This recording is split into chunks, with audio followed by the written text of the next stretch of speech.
यहाँ सबैलाई नमस्कार छ।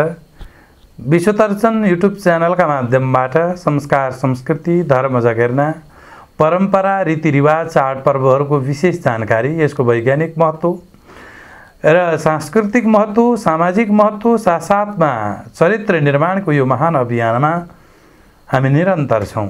धेरै दिदीबहिनीहरूको जिज्ञासा मेट्ने उद्देश्यले, धेरै नेपाली नारीहरू, हिन्दू महान नारीहरूको एउटा जिज्ञासालाई समेट्ने उद्देश्यले ऋषि पञ्चमी सम्बन्धी नवीनतम जानकारीहरू लिएर आइरहेका छौँ। यहाँहरूले गर्दै गर्नुभएको छ। ऋषि पञ्चमीको पर्वहरू कसरी गर्नुभएको छ, त्यसको विधि विधानहरू, त्यसका सारा व्यवस्थाहरू यहाँहरूले गर्नुभएको छ। तर त्यसको वैज्ञानिक पक्ष के हो, त्यसको धार्मिक कथानक पक्ष के हो र यो ऋषि पञ्चमीले हामीलाई कसरी सामाजिक बनाउन सिकाउँछ, यस विषयमा पनि हामी चर्चा गर्नेछौँ। भिडियोलाई अन्तिमसम्म हेर्नुहोला र लाइक गर्नुभएको छैन, नभए आगन्तुक हुनुहुन्छ भने लाइक गर्ने, सब्सक्राइब अनिवार्य गर्नुहोला। आउनुहोस्, अब भने हामी ऋषि पञ्चमीको विषयमा चर्चा गर्छौँ। भाद्र शुक्ल पञ्चमीलाई ऋषि पञ्चमी तिथिका रूपमा चिनिन्छ। यहाँ दुईवटा त्यस किसिमका शब्दहरू छन्, ऋषि र पञ्चमी। यो शब्दले नै बुझ्नुपर्छ यहाँ ऋषिहरू आएका छन् र यो पञ्चमीमा ऋषिहरूको पूजा र उनकी पत्नी अरुन्धतीको समेत पूजा हुन्छ भनेर बुझ्नु जरुरी छ। सप्तऋषिहरूको पूजाले अनेक प्रकारका दोषहरू निवारण गर्ने हाम्रो शास्त्रीय परम्परा छ। यस विषयमा हामीले विभिन्न ग्रन्थहरूलाई आधार लिन सकिन्छ। भविष्योत्तर पुराणका कथाका आधारमा यहाँहरूलाई मैले पुराण पनि सुनाउने छु। पहिला त बुझौँ ऋषि पञ्चमीमा हामीले के गर्नुपर्छ। विशेष गरेर नारी वर्गलाई लिएर, महिलाहरूका लागि यी पर्वहरूले केन्द्रित गरेका छन्। किन भन्दा यत्र नारी यस्तो पूजन्ते रमन्ते तत्र देवता, जहाँ नारीको सम्मान छ, जहाँ नारी शिक्षित छन्, जहाँ नारी ट्यालेन्ट छन्, तिनका घर परिवारमा सभ्यता देखिन्छ।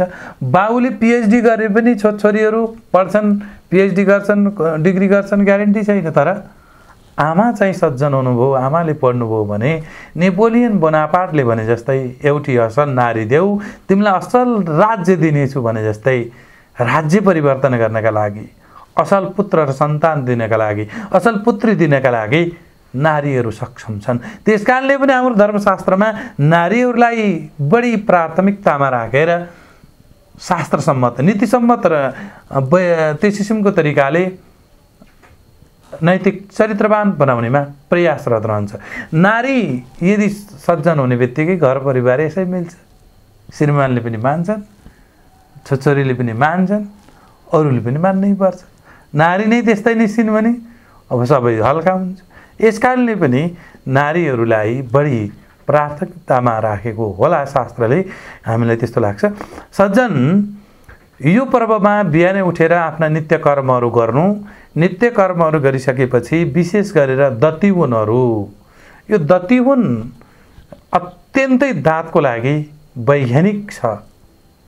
यसले गिजाहरू सफा गर्नेदेखि लिएर, दुर्गन्धहरू सफा गर्नेदेखि लिएर, सास प्रश्वासकोदेखि लिएर अनि हर्षाहरूदेखि लिएर सबै रोगहरूका लागि यो दतिवन सर्वश्रेष्ठ औषधि हो।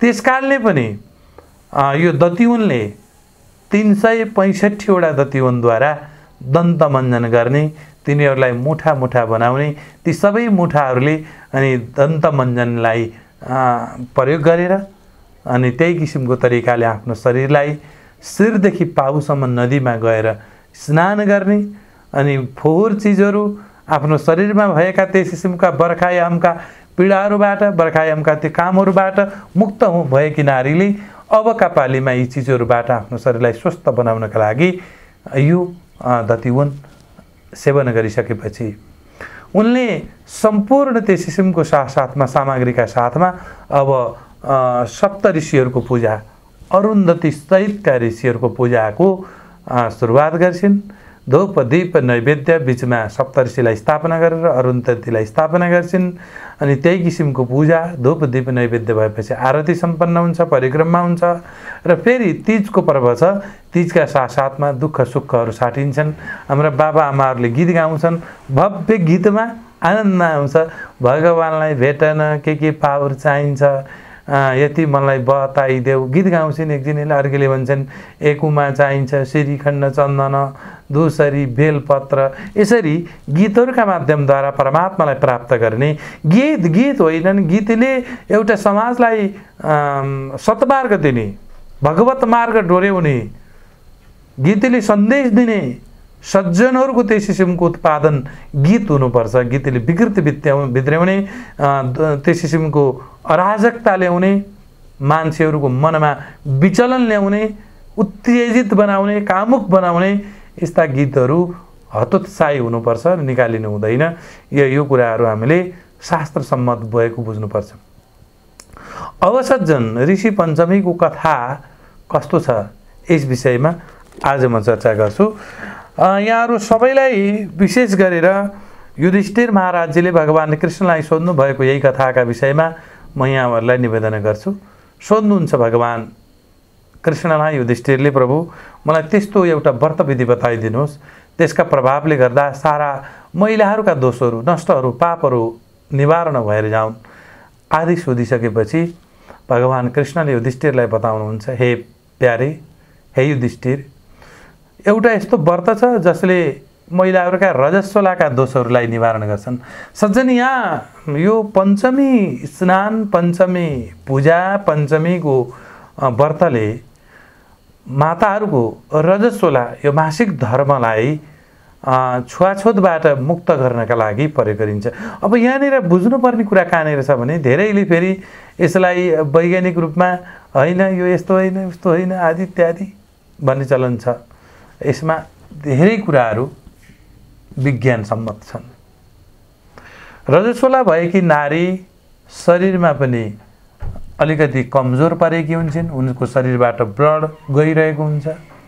पहिलो दिनमा भन्दा दोस्रो दिनको ब्लड अथवा रक्तस्राव अत्यन्त नकारात्मक गुणले, अत्यन्त त्यस किसिमको रोगका कीटाणुहरूले युक्त भएको हुनाले पनि दोस्रोलाई अझ बढी मानेको छ शास्त्रले पनि र वैज्ञानिकले पनि। तेस्रोलाई पनि त्यस्तै छ। यति बेला नारीले रेस्ट गर्ने, आराम गर्ने अनि अलिकति तागतिला चिजहरू खाने, घरका काम धन्दाहरूबाट उनलाई मुक्त गराइने। यदि उनलाई छुँदै नछोएपछि त, छुनै नदिएपछि त त्यसले घरमा अरू काम गर्नु परेन। यस मानेमा पनि हाम्रो शास्त्रले यो छुने, यदि छुँदाखेरि फेरि उतातिर उनले झुक्किएर क्या गर्दा, काम उचाल्दा, केही गर्दा, सामग्रीहरू उचाल्दा उनले जाने नजानेर पनि रक्तस्राव हुनसक्छ। अनि त्यो धोएर सफा गरेर पनि सफा नहुन सक्छ। त्यस कारणले पनि यो छुनै नहुने कुराहरू यहाँ निवेदन गरिएको छ। त्यसो भएको हुनाले यो कुरालाई लिएर केही अतिवादीहरू भन्छु मैले चाहिँ, केही अतिवादीहरू अलिक बढी आफूलाई चाहिँ विकास प्रेमी अथवा त्यस किसिमको आदर्श सम्झनेहरूले यो महिलाहरूलाई दबाउन भन्ने कुराहरू पनि आउन सक्छन्। हजुरहरू नझुक्किनुहोस्, हाम्रो वैदिक परम्परामा महिलाको सम्मान छ, उनीहरूलाई भगवत मानेको छ। यत्र नारी यस्तो पूज्यन्ते, नारी बाबाभन्दा 100 गुणा 1000 गुणा बढी आमाको पूजा हुन्छ भनेको छ। आमाकै कथा, आमाकै आश्रम चलाउने हामीले महिलाको अपमान भएको छ भन्दा अप्ठ्यारो लाग्छ। यो नबुझेकाले, एउटा चाहिँ क्षणिक कुराहरू गर्नेवालाले त्यो कुराहरू गरेको हुनुपर्छ र तिनीहरूलाई पनि यही भिडियोको माध्यमबाट म निवेदन गर्छु, तपाईँहरूले शास्त्र अध्ययन गर्नु, शास्त्रको महत्त्व बुझ्नुहोस् र अनि बल्ल टिका टिप्पणी गर्न सजिलो हुन्छ। किनभने अनन्त शास्त्र बहुलास्त्र विद्या, धेरै शास्त्र छन्, धेरै विद्याहरू छन्। तपाईँ हामीले बुझिसक्नु शास्त्रहरू छैनन्। ती शास्त्रहरूको तत्त्वलाई एकतर्फी व्याख्या गर्दा तपाईँलाई घाटा लाग्छ। अब यहाँ कृष्णले बताउनुहुन्छ कि युधिष्ठिर एकचोटि के भयो भने त्यस किसिमको तरिकाले पञ्चमीको विषयमा म तिमीलाई आज्ञा गर्छु। श्रीकृष्ण उवाच अज्ञानात् ज्ञानतो भावी नारी जाता रजस्वला दुष्टा स्पृशति भाण्डानि गृहकर्माणि संस्थिता जानेर नजानेर ती नारीले त्यस किसिमको तरिकाले छुवाछुत गरिन् रजस्वला भएका बेलामा पनि तिनीबाट हुन सक्ने कुराहरूको पापहरूको निवारणका लागि यो व्रत पञ्चमी व्रत सर्वश्रेष्ठ छ। अरुन्धती सहित ऋषिहरूको पूजनले ती पापहरू नष्ट हुन्छन्। यस विषयमा म तिमीलाई एउटा कुरा सुनाउँछु, कथा सुनाउँछु। उहिले वृतासुर नाम गरेको एउटा त्वष्टा नाम गरेका ऋषिका पुत्र भए। वृतासुरले अत्यन्त उग्र व्यवहार गर्दभयो। पतिव्रता नारीहरूको अपमान गर्ने, धर्मको अपमान गर्ने, साधु सन्त सज्जनहरूको अपमान गर्ने। इन्द्रले दधिची नाम गरेका ऋषिको खङ्गाले हाड लिएर गएर भव्य लडाइँ गरेर वृत्तासुरलाई समाप्त पारे। इन्द्रलाई ब्राह्मणको पुत्र मारेको हुनाले ब्रह्महत्या लाग्यो। यो ब्रह्महत्याको निवारणका लागि के गर्नुपर्छ भनेर सल्लाह गरेपछि ब्रह्महत्याको निवारणका लागि तिमीले यो पापलाई बाँड्नुपर्छ। बाँड्ने निर्णय भयो। 4 भाग लगाइयो पापलाई। एउटा पाप, इन्द्रको पाप नदीमा फ्याँकियो, जहाँ आफै निस्किएको फिँज हुन्छ, नदीको फिँज, यो इन्द्रको पाप हो। नदीमा निस्किएको आफै सेतो त्यो फिँजलाई इन्द्रको पाप मानिन्छ। एउटा वरदान दिइयो, जति जल निकाले पनि समुद्रको नदीको जल घटेको नदेखिने, यो एउटा वरदानका आधारमा त्यो फल प्राप्त भयो। अर्को पाप, इन्द्रको पापलाई बाँडियो ज्वाला, आगाको ज्वालामा। पहिलो ज्वाला यो अग्निमा पाप हुन्छ भनेर बताइएको छ। अर्को ज्वाला फ्याँकियो कहाँ फ्याँकियो भने यो मरुभूमिमा, पृथ्वीमा। जति माटो खने पनि अनि खाल्टो आफै भरिँदै जाने, यही शर्तमा डिजर्ट्सहरू, यो मरुभूमिहरूका रूपमा इन्द्रको पाप लियो। अर्को पाप महिलाहरूमा दियो। महिलाहरूलाई एउटा राम्रो फल दिएको छ, सन्तान उत्पादन गर्ने इच्छा प्रबल भएर जाओस्। एउटा छोरो छोरी जन्मियो अनि त्यो पीडा, यो रजस्वला भएको, त्यो सुत्केरी भएको पीडाको दिन सम्झिनु भन्दा त्यसले त अर्को छोरछोरीमा हुन त मनमा गर्दिनन्। तर त्यो बिर्सेर फेरि मन जागे गराइदिने र सन्तान वृद्धिका लागि यो एउटा फल प्राप्त गराएर इन्द्रको पाप महिला रजस्वलामा दियो। यो रजस्वला भएका बेलामा प्रथमै अनिचण्डाले दिप्ति ब्रह्मघातिनी, तृतीय रजनी प्रोक्ता, चतुर्थी अनिशुद्धति। पहिलो दिनमा चाण्डालले बराबर हुन्छन्। त्यसो भनेर यहाँ गाली गरेको हामीले बुझ्नु हुँदैन। त्यो फोहोरी हुन्छन् अथवा तिनको रक्तस्राव फोहोरी चाण्डाल बराबरको, त्यसैले नराम्रो ल्याउने हुन्छ। दोस्रो दिनमा अझै ठुलो पाप गरेको, ब्राह्मण मारेको पाप बराबर, अथवा त्यो रक्तस्रावको ती कणहरू, त्यो रक्तस्रावको तत्त्व अझै नराम्रो हुन्छ। तेस्रो दिनमा धोबिनी बराबर र चतुर्थ दिनमा नुहाइसकेपछि शुद्ध हुन्छन्। 5 दिन नभइकन पूजा नगर्नु, 7 दिन नभइकन श्राद्ध नगर्नु। रक्तस्राव देखिन्छ भने 5-7 दिनमा पनि उनले बार्नुपर्छ भनेर बताइएको छ। रक्तस्रावलाई ठुलो मान्छ। त्यसो भएको हुनाले वैज्ञानिक रूपमा पनि र शास्त्रीय आधारमा पनि यो प्रमाणित छ। अब यही छुवाछुतका लागि भनौँ न, यो 4 दिनसम्म एउटी नारीले छुवाछुत गरिन् अथवा लसपस गरिन् भने त्यसबाट आउन सक्ने एउटा रोगका कारणले पापलाई मानेर, पाप बनेर रोगलाई बचाउनका लागि यो ऋषि पञ्चमीको पूजन गर्नुपर्छ। यहाँनिर बुझ्नुपर्ने कुरा यही हो। र सज्जन, यही कथालाई भगवान श्रीकृष्णले युधिष्ठिरलाई बताउँदै जानु भएको छ। यहाँ एउटा विशेष कथा छ। त्यो विशेष कथा मध्येमा एकचोटि के भयो भन्नुहुन्छ भने, सेनेजित नाम गरेका, विदर्भ नाम गरेका सहरका राजा हुनुहुन्थ्यो। त्यही क्षेत्रमा एकजना अत्यन्त वेदाङ्गमा पारङ्गत भएका ब्राह्मण थिए। तिनको नाम सुमित्र थियो। उनकी पत्नी थिइन् जयश्री। यी जयश्री नाम गरेकी पत्नीका साथमा सुमित्र नाम गरेका ब्राह्मण रहन्थे। उनकी पत्नी र उनका परिवार कृषि पेसामा संलग्नता थियो। अब कति बेला उनकी पत्नी जयश्री के भइन् त भन्दाखेरि रजस्वला भइन् रजस्वला भएका कारणले गर्दा भित्र बाहिर कहाँ कहाँ के छुवाछुत भयो, सबै भोजन आदिहरू कर्म भयो, यो पाप लाग्यो। यो पापका कारणले जयश्री पनि उनकी पत्नी पनि मरिन् र उनका श्रीमान पनि सुमित्र पनि मृत्यु भयो। मृत्यु भइसकेपछि संजोगले कस्तो भइदियो भने त्यही घरमा उनकी पत्नी चाहिँ कुकुर्नी र उनका श्रीमान चाहिँ अलि थोरै पाप अलि गोरु भएर जन्मे। अब संजोगले यिनीहरू आपसमा सल्लाह पनि गर्थे र यो पूर्वजन्मको स्मृति पनि थियो। एक दिन आफ्ना बाबा आमाको श्राद्धका लागि उनका छोराले अनेक प्रकारका त्यस किसिमका सुमति नाम गरेका उनका छोराको नाम बताइएको छ। छोराले त्यहाँ सबै ब्राह्मणहरूको भोजन आदिहरूको व्यवस्था गराए, श्राद्ध गर्ने बाबा आमाको तार्नका लागि भनेर सब व्यवस्थाहरू हुँदै गइरहेको थियो। अनि त्यो खिरहरू पकाउने क्रम अन्तर्गतमा एउटा साँपले खै कुन्नी कि नहो त्यो खिरको भाँडोमा उनकी बुहारीले छोपेर राखेको भाँडोमा आएर विष छोडेको देखियो। त्यो कसले देख्यो भन्दा त्यो कुकुरनीले देखिन्। जयश्री नाम गरेकी उनकी आमाले कुकुर भएर आएकी थिइन्। यो देखिसकेपछि अब छोरा बुहारीहरूको मृत्यु हुने भयो, यो विष खायो भने भन्ने ब्राह्मणहरूले पनि मृत्यु हुने भयो। उनले गएर देखिने गरी छोरा बुहारीले देखिने गरी त्यो खिर छोइदिन्। कुकुरलाई हिर्काए, पिटे, गाली गरे।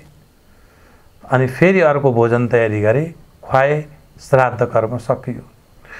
फेरि एकछिनमा त छोरा बुहारीले त्यो कुकुरलाई पिट्ने भए। अरू पाहुनाहरू गइसकेपछि पनि बदमास आदि पिटाइ खाएको अत्यन्त पीडित भयो कि ती कुकुरले गोरु कहाँ गएर गोठमा गएर कुरार्न थालिन्। आज स्वामी यस्तो यस्तो मलाई पिटे, गाली गरे, मैले छोरा बुहारी बचाउनका लागि यो गरेकी हुँ, तर कसले बुझ्नु, म बाध्यतामा परेर यो काम गरेकी हुँ। यो भइसकेपछि अब गोरुले पनि आज्ञा गरे, हेर के गर्ने, हामी यस्तै भयौँ, पापले गर्दा कुञ्जुनीको पाप हो यो। आज मैले पनि दिनभरि जोत्नु परेको छ, त्यो पनि भोकभोकै मुखमा मखरा लगाइदिए अथवा मुखमा ती किसिमका सामग्रीहरू लगाइदिएर कुनै खाने चिजहरू घाँस पातहरू नदिइकन मैले आज धेरै जोत्नु परेको छ, बहुत थकित छु, आज किन यस्तो पीडा भइरहेको छ। यो चर्चा गरेर रोइरहेका थिए। यो पापको उद्धारणका लागि कसले गरिदेला, हाम्रो मुक्ति कसले गराइदेला भन्दै रोइरहँदा त्यो छोरा चाहिँ त्यस दिन बाहिर सुतेका रहेछन्। छोराले यो पशु बोली बुझ्दा रहेछन् अथवा पशुहरूको बोली बुझ्ने एउटा शिक्षा हुन्छ, विद्या हुन्छ। त्यो बोलीका आधारमा उनले बुझेपछि मेरा बाबा आमा नै यिनीहरू रहेछन् भनेर उनी ऋषिहरूको शरणमा, सन्तहरूको शरणमा, सज्जनको शरणमा गएर सबै कुरा बेली विस्तार चढाइसकेपछि सन्तहरूले निवेदन गरे, तिमीले आफ्ना बाबा आमाको यो पापबाट मुक्त गराउनका लागि यो रजस्वलाका बेलामा छोइछाइ गरेका पापले गर्दा यो कुकुर र कुकुर्नी र गोरु बन्नु परेको छ, साँडे बन्नु परेको छ। यो पापको मोचनका लागि तिमीले अरुन्धती सहित सप्त ऋषिको व्रत अनुष्ठान गर र त्यो व्रत अनुष्ठानका प्रभाव सबै जल हातमा लिएर यो मेरा माता र पिताको लागि जाओस् पुण्य भनेर सङ्कल्प गर। यो वचन मिलाएपछि त्यो जान्छ र तिम्रा बाबाको मुक्ति मिल्छ, आमाको मुक्ति मिल्छ। यो किसिमको कुरा गरिसकेपछि आज सुमति नाम गरेका थिए जयाश्री र उनका बाबा सुमित्रका छोराले सारा विधि विधान अरुन्धती सहित सप्त ऋषिहरूको पूजनको लागि त्यहाँ तयारी गरे र उनकी पत्नीलाई यस किसिमको विधान गर्न लगाए। कश्यपोत्रेर भरद्वाज विश्वामित्रोऽथ गौतम जमदग्निर्वसिष्ठश्च साध्वी चैवाप्यरुन्धती। यसरी बताएको छ।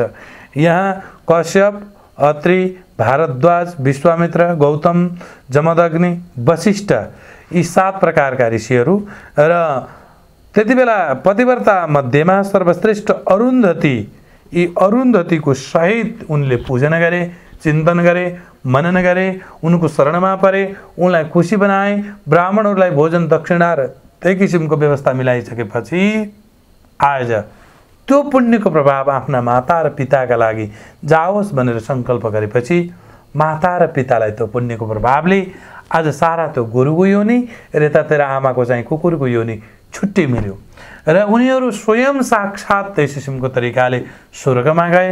यतातिरको उनका पुत्र पनि स्वर्गमा गए र यो व्रतविधिको प्रभावले गर्दा आज एउटा कुकुरको योनिबाट र त्यस किसिमको गोरु साँडेको योनिबाट बाबाआमाहरूलाई तार्ने काम ती सुमतिले गर्दा भए भनेर यो भविष्योत्तर नाम गरेको पुराणबाट अहिले ऋषि पञ्चमीको कथाका विषयमा भगवान श्री कृष्णले आज युधिष्ठिर नाम गरेको महाराजजीलाई यही कथा हजुरहरूका र हाम्रा बिचमा चर्चा भयो।